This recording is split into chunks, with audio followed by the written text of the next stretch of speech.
નમસ્કાર શિક્ષક મિત્રો.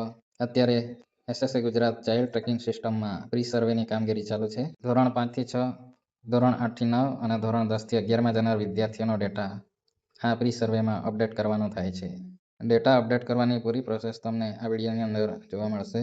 સર્વપ્રથમ એસએસસી ગુજરાત વેબસાઇટ પર ચાઇલ્ડ ટ્રેકિંગ સિસ્ટમ ઓપન કરી લઈશું.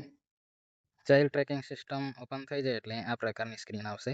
અહીં તમે ચોથા નંબરનો ઓપ્શન પ્રી સર્વે જોઈ શકો છો. તેના પર ક્લિક કરશો એટલે આવી સ્ક્રીન આવશે.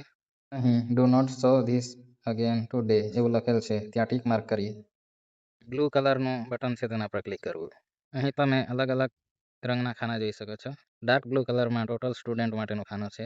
ગ્રીન કલરમાં સર્વે થઈ ગયો હોય તેવા વિદ્યાર્થીની સંખ્યા માટેનું ખાનું છે. રેડ કલરનું ખાનું પેન્ડિંગ સ્ટુડન્ટ માટે છે. લીલા કલરનું ખાનું આ જ સ્કૂલમાં ભણવા માંગતા વિદ્યાર્થીનો ડેટા દર્શાવશે. બ્લુ કલરનું ખાનું અન્ય શાળામાં ભણવા જવા માંગતા વિદ્યાર્થીની સંખ્યા દર્શાવશે. ત્યાર પછીનું ખાનું ડ્રોપ આઉટ રિસ્ક ધરાવતા વિદ્યાર્થીઓની સંખ્યા દર્શાવશે. જાંબલી રંગનું ખાનું આઈટીઆઈ કે વોકેશનલ ટ્રેનિંગ કરવા માંગતા વિદ્યાર્થીઓની સંખ્યા માટે છે. છેલ્લું ખાનું ઓપન સ્કૂલિંગ કરવા માંગતા વિદ્યાર્થી માટે છે. ચાલો તો હવે સર્વે કેવી રીતે કરવો તે જોઈ લઈએ. સર્વપ્રથમ ધોરણ 5 થી 6 માં જનાર વિદ્યાર્થીઓનો સર્વે પૂરો કરીશું. અહીં નીચે ધોરણ 5ના વિદ્યાર્થીના નામ આપેલ છે. વિદ્યાર્થીના નામ સામે એક્શનની નીચે ફિલ બટન પર ક્લિક કરવું. અહીં તમને 3 પ્રકારના કોડ જોવા મળશે. કોડ 1 સેમ સ્કૂલ માટે, એટલે કે વિદ્યાર્થી આ જ શાળામાં ભણવા માંગતો હોય તેના માટે આ કોડ પસંદ કરવો. કોડ પસંદ કર્યા બાદ સેવ સ્ટેટસ લખેલ છે તેના પર ક્લિક કરશો એટલે વિદ્યાર્થીનો ડેટા સેવ થઈ જશે. ડેટા અપડેટ થતાં વાર લાગે છે એટલે અહીં સ્ટેટસમાં જૂનો ડેટા બતાવશે. બીજી શાળામાં ભણવા જવા માંગતા વિદ્યાર્થી માટે શું કરવું તે જોઈ લઈએ. અહીં વિદ્યાર્થીના નામ સામે ફિલ બટન પર ક્લિક કરશો એટલે 3 કોડ જોવા મળશે. તેમાંથી કોડ 2 ડિફરન્ટ સ્કૂલ પર ક્લિક કરવું. નીચે ક્લસ્ટરની શાળાઓ બતાવશે. જો વિદ્યાર્થી એ શાળાઓમાં ભણવા માંગતા હોય તો શાળા પસંદ કરવી, અથવા જો વિદ્યાર્થી ડિફરન્ટ એરિયાની શાળામાં ભણવા જવા માંગતા હોય તો ડિસ્ટ્રિક્ટ લખેલું છે ત્યાં જિલ્લો પસંદ કરી લેવો. બ્લોકમાં તાલુકો પસંદ કરી લેવો. સ્કૂલમાં શાળાઓના નામ આવશે, તેમાંથી જે શાળામાં ભણવા જવા માંગતા હોય તે શાળા શોધીને પસંદ કરી લેવી. ત્યારબાદ સેવ સ્ટેટસ પર ક્લિક કરશો એટલે વિદ્યાર્થીનો ડેટા સેવ થઈ જશે. અહીં જોઈ શકો છો મેં બધા વિદ્યાર્થીઓનો ડેટા સેવ કરી લીધો છે. તમે સ્ટેટસ કોડમાં જોઈ શકો છો ગ્રીન કલર સેમ સ્કૂલ માટે છે, બ્લુ કલર ડિફરન્ટ સ્કૂલ માટે છે અને બાજુમાં સ્કૂલનું નામ પણ બતાવી રહ્યું છે.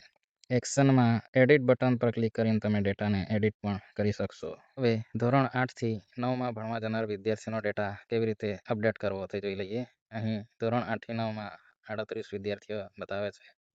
અહીં મેં કેટલાક વિદ્યાર્થીઓનો ડેટા અપડેટ કરી લીધો છે.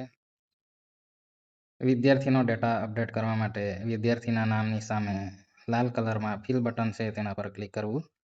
અહીં કોડ 1 સેમ સ્કૂલનું ખાનું નથી, કેમ કે આ શાળામાં ધોરણ 9 કાર્યરત નથી.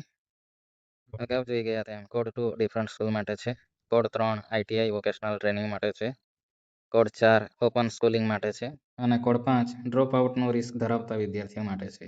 વિદ્યાર્થી અન્ય શાળામાં ભણવા જવા માંગે છે તો કોડ 2 ડિફરન્ટ સ્કૂલ પસંદ કરવું. અહીં ક્લસ્ટરની શાળાઓ બતાવશે. જો વિદ્યાર્થી ક્લસ્ટરની શાળામાં જ ભણવા માંગતા હોય તો અહીં આપેલી યોગ્ય શાળા પસંદ કરી લેવી. અહીં હું વિદ્યાર્થીએ પસંદ કરેલી આ જ ક્લસ્ટરની શાળા સિલેક્ટ કરું છું. શાળા પસંદ કરી લીધા બાદ સેવ સ્ટેટસ પર ક્લિક કરશો એટલે વિદ્યાર્થીનો ડેટા અપડેટ થઈ જશે. વિદ્યાર્થી શાળાના ક્લસ્ટર સિવાયની અન્ય વિસ્તારની શાળામાં ભણવા જવા માંગતા હોય તો તે કિસ્સામાં શું કરવું તે જોઈ લઈએ. વિદ્યાર્થીના નામની સામે ફિલ બટન પર ક્લિક કરવું. અહીં પણ કોડ 2 ડિફરન્ટ સ્કૂલ પસંદ કરવાનો રહેશે. ત્યારબાદ નીચે ડિફરન્ટ એરિયા લખેલ છે ત્યાં નીચે ડિસ્ટ્રિક્ટમાં જિલ્લો પસંદ કરી લેવો, બ્લોકમાં તાલુકો પસંદ કરી લેવો. સ્કૂલના ખાનામાંથી જે શાળામાં ભણવા જવાના હોય તે શાળાનું નામ પસંદ કરી સેવ સ્ટેટસ પર ક્લિક કરશો એટલે વિદ્યાર્થીનો ડેટા સેવ થઈ જશે. કેટલાક વિદ્યાર્થી ભણવામાં નબળા હોય છે. તમને લાગતું હોય કે વિદ્યાર્થી ડ્રોપ આઉટ થશે તો આ કિસ્સામાં શું કરવું તે જોઈ લઈએ. જે વિદ્યાર્થી ડ્રોપ આઉટ થવાની શક્યતા ધરાવતા હોય તે વિદ્યાર્થીના નામની સામે ફિલ બટન પર ક્લિક કરવું. અહીં તમારે કોડ 5 ડ્રોપ આઉટ રિસ્ક લખેલ છે તેના પર ક્લિક કરવાનું રહેશે. એટલે નીચે અલગ અલગ પ્રકારના કારણો દર્શાવેલ હશે. અહીં એક મુખ્ય કારણ માઇગ્રેશન એટલે કે સ્થળાંતર છે. તેની અંદર અલગ અલગ ઓપ્શન હશે, તે વાંચીને તમારે સિલેક્ટ કરવાના રહેશે.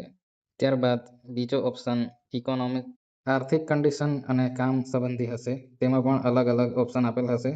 તેમાંથી યોગ્ય ઓપ્શન તમે પસંદ કરી શકશો.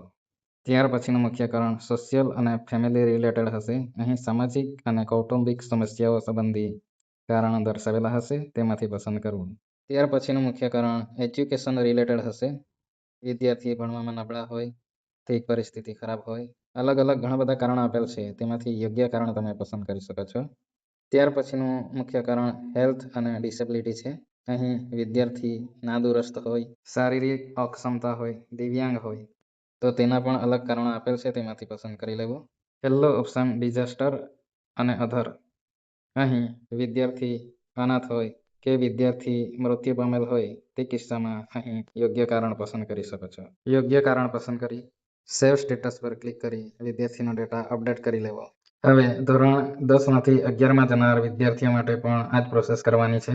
અહીં અમારી શાળામાં ધોરણ 9, 10 કાર્યરત નથી, એટલા માટે ધોરણ 10 થી 11ના ઓપ્શનમાં 0 સંખ્યા દર્શાવી રહ્યો છે. ધોરણ 6 ઇનકમિંગ એ ઓપ્શનમાં અત્યારે હાલમાં તમારે કશું કરવાનું નથી. ક્લસ્ટરની ધોરણ 1 થી 5ની શાળાઓમાંથી ધોરણ 6માં દાખલ થનાર વિદ્યાર્થીઓનો ડેટા અહીં દર્શાવશે. જે તે શાળા ચાઇલ્ડ ટ્રેકિંગ સિસ્ટમમાં વિદ્યાર્થીનો ડેટા અપડેટ કરી સર્વે પૂર્ણ કરશે ત્યારે ઓટોમેટિક ચાઇલ્ડ ટ્રેકિંગ સિસ્ટમમાં એ વિદ્યાર્થીઓના નામ દર્શાવશે. આ ઓપ્શનમાં અત્યારે કશું કરવાનું નથી. પાછળથી જ્યારે સૂચના આપવામાં આવશે, વિદ્યાર્થીઓને ચાઇલ્ડ ટ્રેકિંગ સિસ્ટમમાં અપડેટ કરવાના રહેશે.